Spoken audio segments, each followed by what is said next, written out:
শেষ বিকেল, আকাশে মেঘ জমে আছে, রোদও নেই, শুধু বৃষ্টির গন্ধ আর একরাশ নীরবতা। নিহারিকা দাঁড়িয়ে আছে পুরনো পার্কের ব্রেঞ্চে। বৃষ্টি নামবে জানে, তবুও আসছে, কারণ আজ তাদের দেখা হওয়ার দিন। প্রতিশ্রুতি ছিল বৃষ্টি নামলে তারা আবারও দেখা করবে আগের মতো। কিন্তু আজ 4টা বছর কেটে গেছে। রিফাত এখন অন্য শহরে, নতুন জীবনে।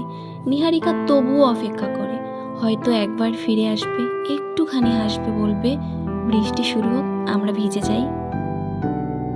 বৃষ্টি নামলো, ছাতা নেই। নিহারিকা চোখ বদ্ধ করে বৃষ্টিতে দাঁড়িয়ে আছে।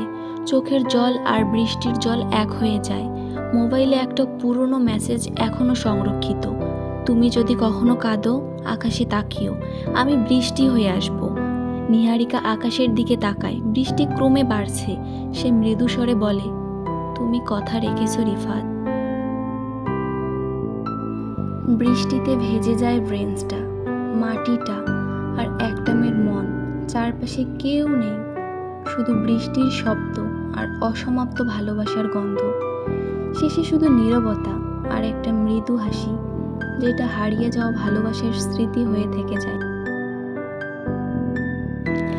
ভালোবাসা যদি তোমার কাছে সত্যি মনে হয়, তাহলে একটা লাইক দিও অ্যান্ড কমেন্টে জানিও তুমি কার কথা ভেবে এই ভিডিওটা দেখছো অথবা শুনছো।